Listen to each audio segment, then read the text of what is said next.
Shri Ram fertilisers and chemicals एवं department of fertilisers, ministry of chemical and fertilisers, government of India के संयुक्त तत्वावधान में रेडियो तरंग प्रस्तुत करता है हमारी अनूठी श्रृंखला हमारी शान भारतीय किसान। यह कार्यक्रम आप सुन रहे हैं रेडियो तरंग 90.0 FM रामलाल आनंद महाविद्यालय दिल्ली विश्वविद्यालय के अपने सामुदायिक रेडियो पर। हमारा आज का विषय है बेलदार सब्जियों की खेती और हमारे आज के विशेषज्ञ हैं डॉक्टर हर्षवर्धन।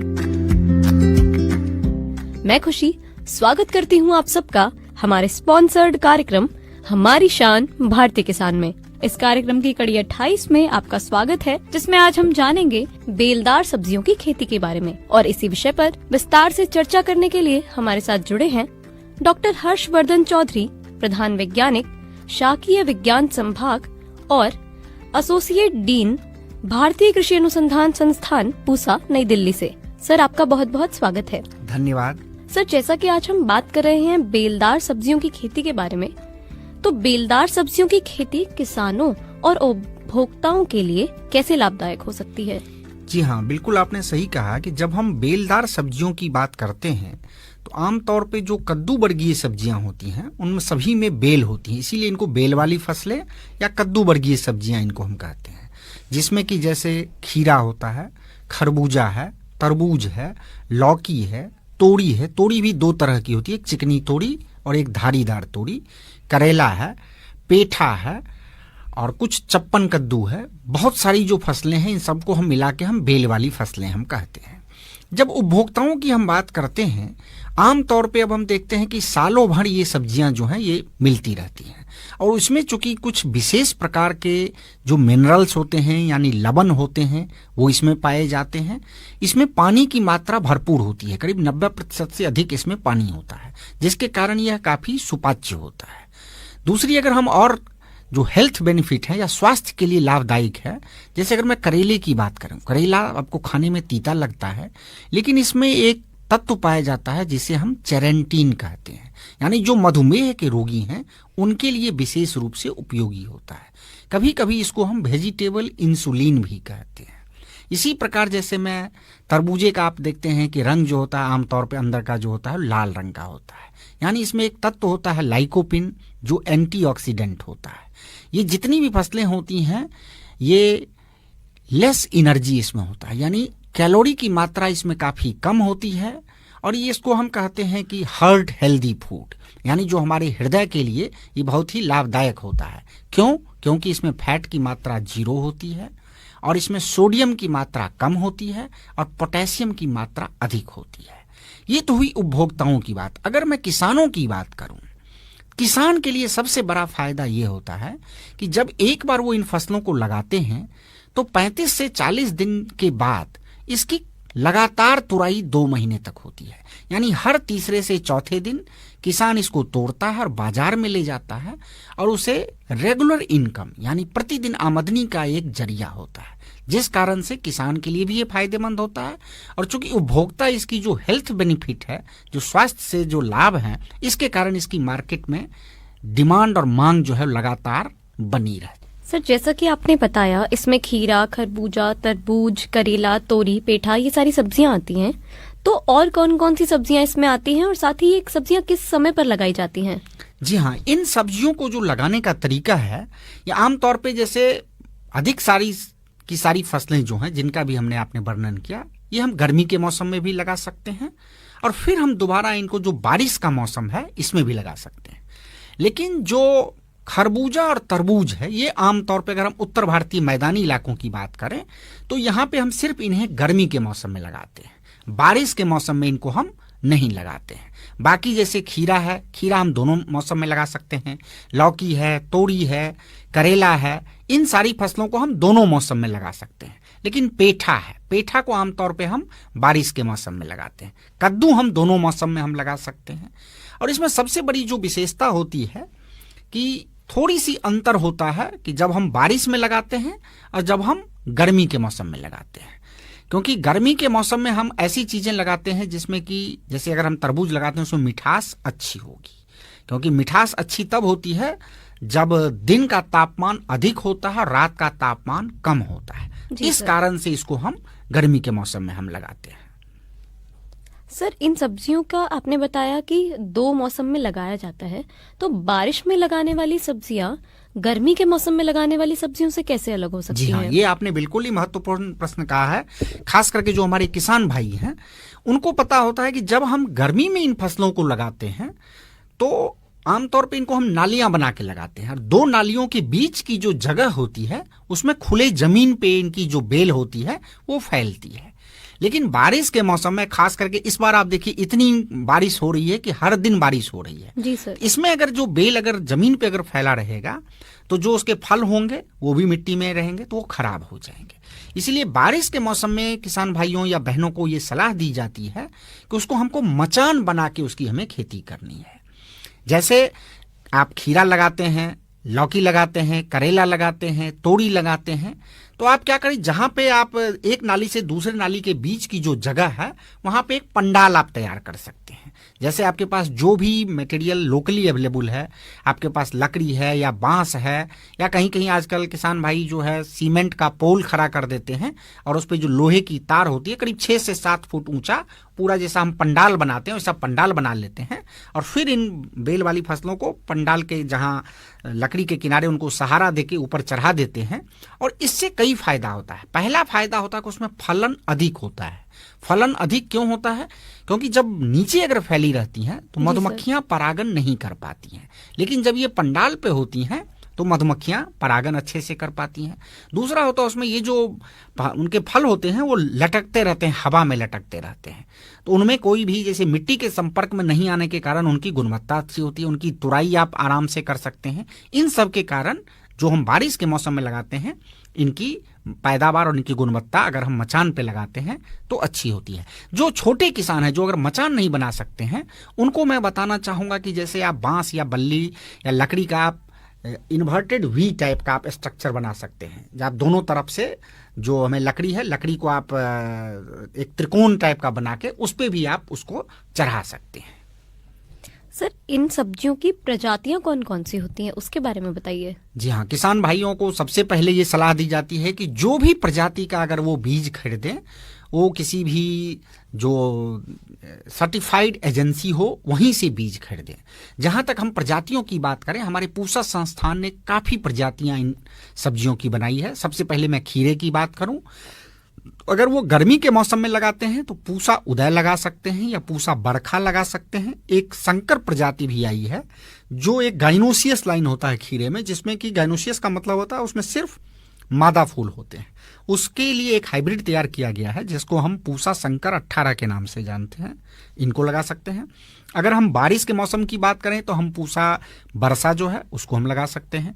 अगर हम करेले की बात करें तो हमारे संस्थान की प्रजातियां हैं, पूसा 2 मौसमी है, पूसा विशेष है, उसके बाद पूसा हाइब्रिड 2 है, पूसा हाइब्रिड 4 है, 6 है, और पूसा रसदार है। अगर हम प्रोटेक्टेड कल्टीवेशन में भी करते हैं कई बार संरक्षित खेती, उसमें हम पूसा रसदार लगा सकते हैं। पूसा औषधि एक प्रजाति है।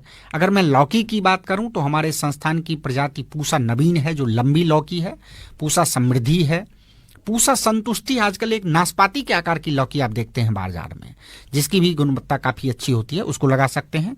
जिस इलाके में अगर गोल लौकी लगाते हैं पूसा संदेश लगा सकते हैं, या पूसा संकर 3 है जो हाइब्रिड प्रजाति है। उसी प्रकार अगर मैं खरबूजे की बात करूं तो ये गर्मी के मौसम में जैसे अगर आप लगाते हैं तो पूसा हमारे संस्थान की प्रजाति पूसा मधुरिमा है, पूसा मधुरस है, पूसा कजरी है, और आजकल एक सरदा खरबूजा आया है जिसको आप देखते हैं कि मार्केट में वो 25 से 30 दिन तक रह सकता है, ऊपर से वो पीले रंग का होता है।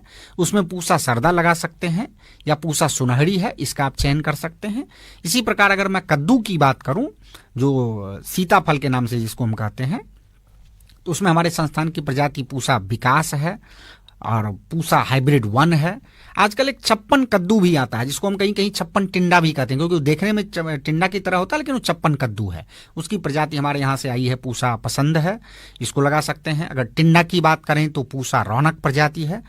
तो इन तमाम प्रजातियों का आप चयन कर सकते हैं। अगर हम तरबूज की बात करें तो हमारा एक भारतीय बागवानी अनुसंधान संस्थान है, उसकी कई प्रजातियां हैं, वहां की आप प्रजाति ले सकते हैं। अर्का मानिक है और कुछ और भी नई प्रजातियां हैं, तो उनको भी आप चयन कर सकते हैं।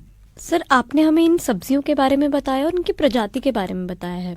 अगर मुझे खेत लगाना हो तो उसके लिए मैं खेत का चयन कैसे करूं और खेत की तैयारी कैसे करूं, साथ ही इसमें बुवाई किस प्रकार से करी जाती है?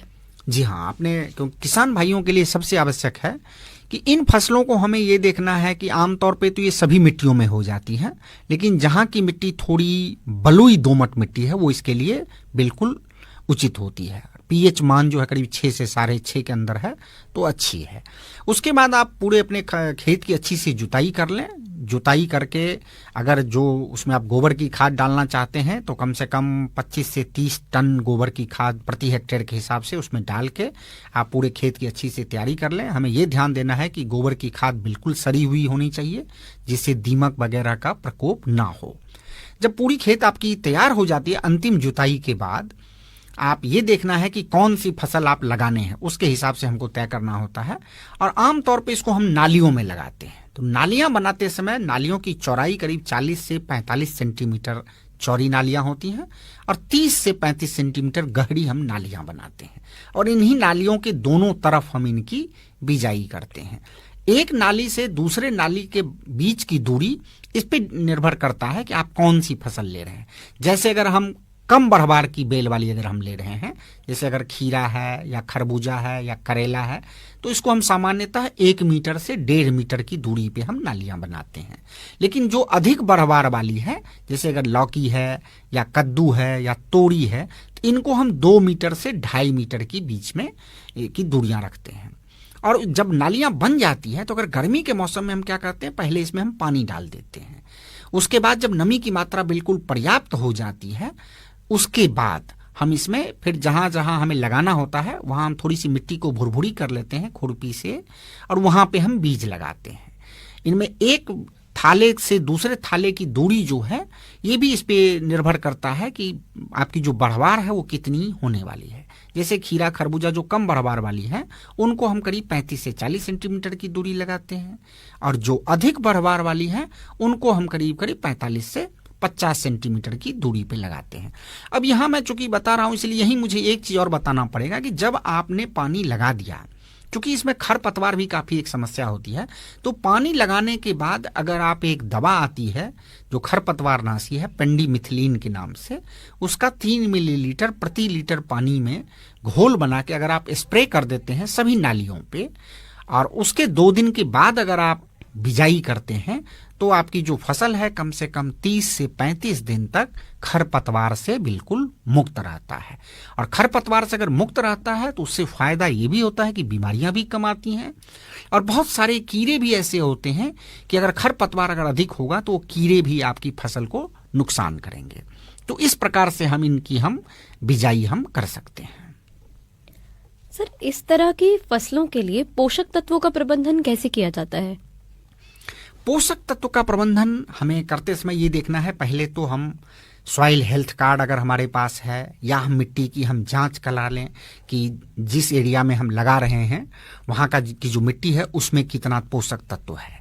इसके बाद में आम तौर पे जो ये माना जाता है कि जितनी भी ये कद्दू वर्गीय फसलें हैं या बेल वाली फसलें हैं, इसमें सामान्यतः हम नाइट्रोजन की मात्रा जो है हम 80 से 90 किलोग्राम प्रति हेक्टेयर के रूप में हम डालते हैं, और उसका हम आधा हिस्सा हम बिजाई से पहले हम डाल देते हैं, और बाकी जो आधा हिस्सा है उसको फिर हम 2 भागों में बांट के, एक हम करीब 30 दिन के बाद और दूसरा हम करीब 45 दिन के बाद हम डालते हैं। और इसके साथ साथ करीब 60 केजी पोटास और 60 केजी फास्फोरस, यानी पूरी मात्रा नाइट्रोजन की, पूरी मात्रा पोटास की और पूरी मात्रा फास्फोरस की हम अंतिम बिजाई से पहले, यानी अंतिम जो हम जुताई कर रहे हैं, जब हम नालियां बना रहे हैं उसी समय में हमें डाल देना है। कुछ किसान भाई आजकल ये भी कर सकते हैं कि अगर वो नालियों में लगा रहे हैं तो ये जो उर्वरक है इसको पूरे खेत में छिड़काव ना करके, जहां पे वो नाली बना रहे हैं उर्वरक की मात्रा सिर्फ उन्हीं भागों में अगर डालेंगे तो पूरे खेत में खरपतवार भी कम आएगा, और जो भी पोषक तत्व आपने डाले हैं इसकी ज्यादा मात्रा जो पौधों के लिए उपयुक्त रहेगा। यहां मैं एक चीज जरूर बताना चाहूंगा, कुछ किसान भाई आजकल ये सोचते हैं कि पोटास डालने से क्या फायदा होता है। अगर आप जैसे तरबूज लगा रहे हैं या खरबूजा लगा रहे हैं तो उसकी जो मिठास होती है वो पोटास पे निर्भर करता है। अगर आप पोटास उचित मात्रा में डालेंगे तो उसकी मिठास अधिक होगी। या अगर आपने लौकी लगाया, कोई भी अगर दूसरी आपने सब्जी लगाई तो उसमें एक चमक आती है जिसको हम लश्चर कहते हैं, तो वो अच्छी होगी, बीमारियां भी कम होंगी। इसीलिए आप पोटास का उपयोग जरूर करें। सर, चूंकि हम यहाँ पर खेत की तैयारी के बारे में बात कर रहे हैं, तो इसी से जुड़ा एक और सवाल है कि क्या इन फसलों की नर्सरी भी तैयार करके लगाई जा सकती है? जी हाँ, ये आपने बिल्कुल सही प्रश्न पूछा। आमतौर पे किसान भाइयों को ये लगता है कि ये जो बेल वाली फसलें इनकी हम सिर्फ सीधी बिजाई कर सकते हैं, लेकिन किसान भाई अगर नर्सरी तैयार करते हैं तो उन्हें कई बार बहुत फायदा होता है। खास करके जो बेमौसम की फसल होती है वो किसानों को दाम भी अधिक देता है, उन्हें मुनाफा भी अधिक होता है।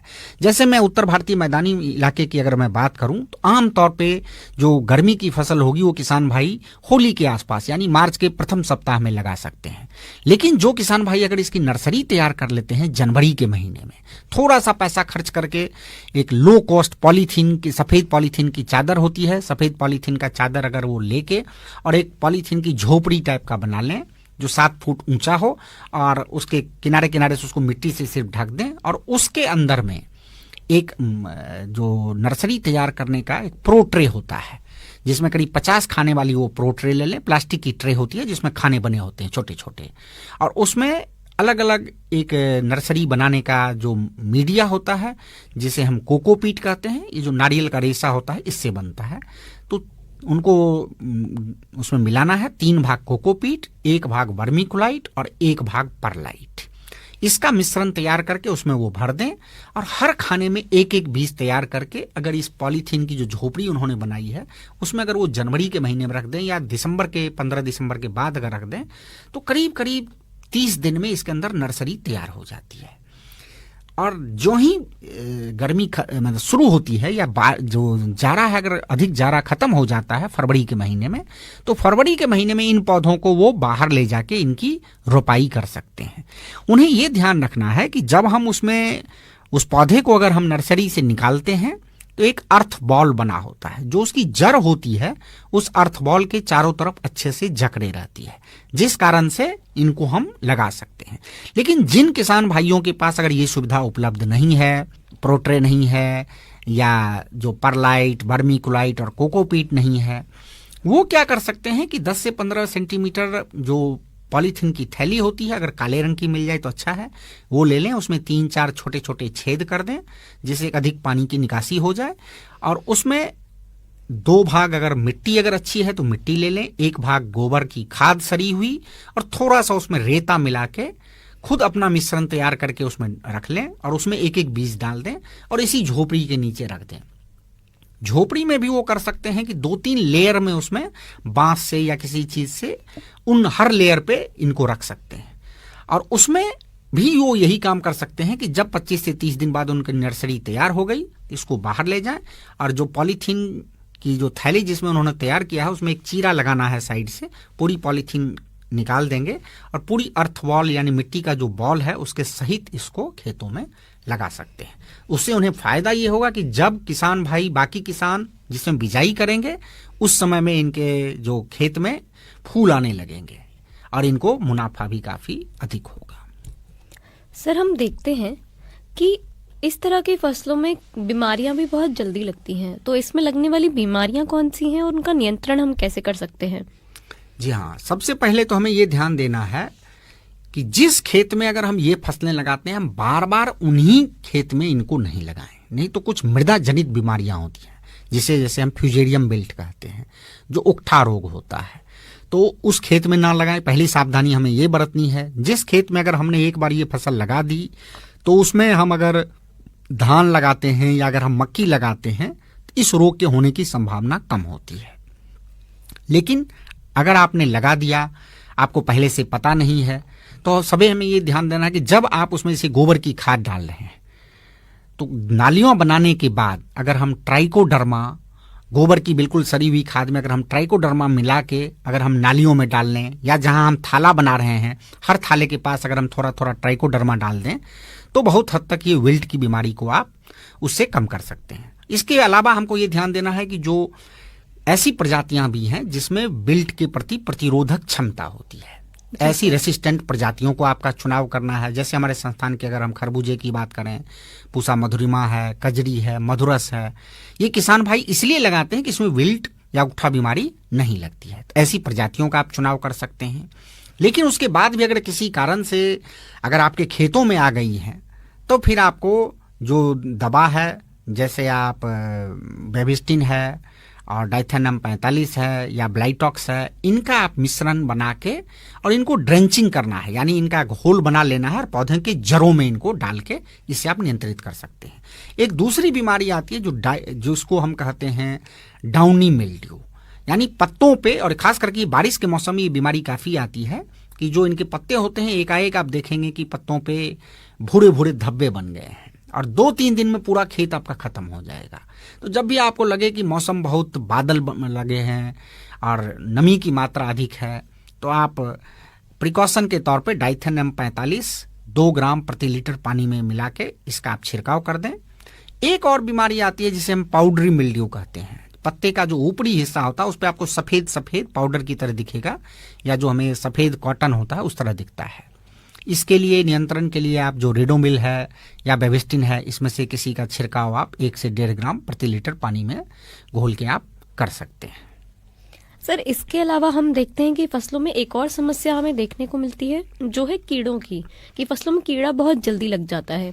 तो इसमें कौन कौन से ऐसे कीड़े हैं जो लगने का डर होता है बेलदार सब्जियों में, और हम उनका नियंत्रण कैसे कर सकते हैं? जी हाँ, इसमें जो सबसे जो शुरुआती अवस्था होती है, इसमें एक लाल रंग का कीड़ा होता है जिसे हम रेड पंपकिन बीटल कहते हैं। ये बहुत ही खतरनाक होता है क्योंकि सारी पत्तियां उसकी खा जाता है। एक तो हमें इसमें ध्यान देना है कि हमें खरपतवार मुक्त रखना है अपने खेत को। दूसरा, हमें एक दवा आती है जिसे कार्बोसल्फान है, उसका हम 2 मिलीलीटर प्रति लीटर पानी के हिसाब से घोल बना के छिड़काव करना है। छिड़काव करते समय हमें ये ध्यान रखना जरूरी है कि हम जब बिल्कुल सुबह सुबह यानी सूरज निकलने से पहले अगर हम इसका छिड़काव करें तो उस समय में ये कीड़े जो होते हैं वो पत्तियों पे बैठे रहते हैं, तब ये आसानी से खत्म हो सकते हैं। लेकिन अगर हम सूरज निकलने के बाद अगर हम करेंगे तो इनका वैसा असर नहीं होगा।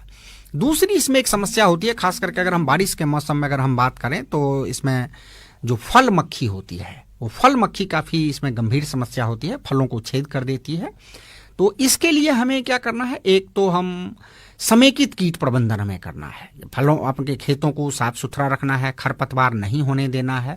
और आजकल एक फेरोमोन ट्रैप आता है, जो फेरोमोन ट्रैप अगर आप क्यू ल्यूर नाम का एक ट्रैप आता है, उसको अगर आप अपने खेतों में अगर 1 एकड़ में 5-6 लगा देंगे तो ये फल मक्खी के जो नर होते हैं, नर को आकर्षित करके अपनी तरफ रख लेते हैं, जिससे इनकी संख्या कम हो जाती है। इससे भी अगर नहीं खत्म हो रहा है तो हम एक पॉइजन बेटिंग कहते हैं, यानी हम जो इसे आप पानी ले लीजिए, पानी में थोड़ा गुड़ का एक घोल बना लीजिए और उसमें जैसे अभी इमिडाक्लोप्रिड एक दवा है उसको उसमें डाल दीजिए, तो ये जहरीला और विष तैयार हो गया है। और इसको आप खेतों में कई जगह पे अगर आप रख देंगे, जैसे बोरा होता है, टाट होता है, उसका टुकड़ा ले लेके और एक मिट्टी के बर्तन में इस घोल को आप रख दीजिए और उसमें जो बोरे का टुकड़ा है छोटा छोटा उसको डाल के और ये घोल रख दीजिए। तो उससे क्या होगा कि जो मक्खी आएगी तो काफी देर तक उस पर बैठेगी और गुड़ के कारण वो चिपक जाएगी, तो अधिक देर तक उस जहर के संपर्क में आएगी तो मक्खियां मर सकती हैं। लेकिन अगर हम सीधे इसका अगर हम स्प्रे कर देंगे तो ये उतना प्रभावी नहीं हो। सर, जब हम देखते हैं कि फसलें पक चुकी हैं तो हमें फसलों की तुड़ाई करनी होती है, तो इन फसलों की तुड़ाई हम कैसे करते हैं और तुड़ाई करते समय हमें कौन कौन सी सावधानियां बरतनी चाहिए? जी हाँ, इसमें देखिए 2 प्रकार की इसमें फसलें हैं। कुछ तो ऐसी हैं जिनमें हम इनकी बार बार तुड़ाई करते हैं, हर तीसरे चौथे दिन ये तैयार हो जाती हैं। तो उसमें हमें ये ध्यान रखना है, जैसे मान लीजिए लौकी है, लौकी अगर थोड़ा सा उस पर अगर रोंवा आता है तो उपभोक्ता ये समझता है कि लौकी फ्रेश है, और जब उस पर रोए बिल्कुल खत्म हो जाते हैं ऐसी लौकी बाजार में जब जाती है तो वो अधिक एज का हो चुका होता है। तो हमें ये ध्यान रखना है कि हम सही एज पे यानी सही साइज पे हम उसको मार्केट में तोड़ें। दूसरा हमें ये ध्यान रखना है कि हमें अर्ली मॉर्निंग इनकी तुड़ाई करनी चाहिए। अगर हम अर्ली मॉर्निंग तुड़ाई करेंगे तो इनकी जो क्षमता होगी, भंडारण क्षमता या जिसको हम सेल्फ लाइफ कहते हैं, वो अधिक होगी। उसके बाद जैसे मान लीजिए आपने लौकी तोड़ी, अगर आप हर लौकी को अगर आप न्यूज़पेपर में रैप करके कार्टून में लेके अगर मार्केट ले जाएंगे तो अधिक देर तक ये रह सकता है। लेकिन अगर आपने उसको लिया और गनी बैग या बोरे में भर दिया तो उस पर दाग आ जाएंगे। तो इनका हमें प्रबंधन करना है। उसके बाद जैसे कुछ ऐसी फसलें हैं जैसे खरबूजा है, तरबूज है, जो बिल्कुल मैच्योरिटी यानी पक जाने के बाद है। और तरबूजे को लेके कई बार भ्रांतियां भी होती हैं, उपभोक्ता को मन में भी लगता है कि कहीं इसमें इंजेक्शन से कलर डाल के तो इसको नहीं रंगीन किया है, उपभोक्ता कैसे पहचाने। आमतौर पे अगर आप तरबूजा देखते हैं, किसान जैसे कैसे पहचानता है, जिस डंडी पे वो तरबूज लगा होता है उसके ऊपर का जो पत्ता होता है, जब वो सूख जाता है तो किसान समझता है कि ये पक गया है, तैयार है। दूसरा उसमें होता है कि जो भाग तरबूजे का मिट्टी से सटा होता है, वहां पे जब वो पीला हो जाता है तो किसान समझता है कि ये अब तोड़ने के लायक हो गया है। उससे पहले अगर हम उसको तोड़ लेंगे तो उसमें वो गुण नहीं आएगा। खरबूजे में क्या होता है कि बिल्कुल जब वो पक जाता है तो कुछ खरबूजे खुद ही बेल से अलग हो जाते हैं। कुछ आजकल जो नई प्रजातियां बनी हैं जो बेल से अगर अलग नहीं होते हैं तो उनको हम ये कहते हैं कि परागन से करीब 40 दिन के बाद उनको आप तोड़ाई करके बाजार में ले जा सकते। कार्यक्रम के अंत में जाते जाते सर, हम आपसे ये जानना चाहते हैं कि हम देखते हैं कि लोग समझते हैं कि इंजेक्शन लगाने से फसल अच्छी होती है और फल बड़े आते हैं, तो इस सामाजिक भ्रांति पर आपके क्या विचार हैं? जी हाँ, आपने बिल्कुल सही ये प्रश्न पूछा है और ये कई सालों से हम देख रहे हैं। हम लोग जब भी किसान भाइयों या बहनों को हम संबोधित करते हैं तो ये बिल्कुल एक भ्रांति है और हमारे पूसा संस्थान में हमने इस पे प्रयोग भी किया है।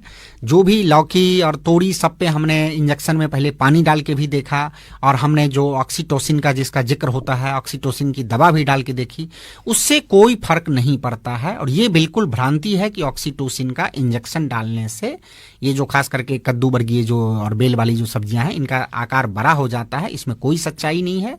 और हमें इसके लिए इसको हमें देख के हमें ये बिल्कुल भ्रांति है और किसान उपभोक्ताओं को ये समझना चाहिए कि इससे कोई फायदा नहीं होगा, इसलिए कोई किसान इसका उपयोग नहीं करते हैं, न करना चाहिए। इतनी महत्वपूर्ण जानकारी देने के लिए आपका बहुत बहुत धन्यवाद सर। धन्यवाद। अभी आपने सुना बेलदार सब्जियों की खेती पर हमारा एक खास कार्यक्रम। ऐसे ही और कार्यक्रमों के लिए जुड़े रहिए हमसे रेडियो तरंग पर। हम फिर हाजिर होंगे हमारी शान भारतीय किसान के अगले एपिसोड के साथ।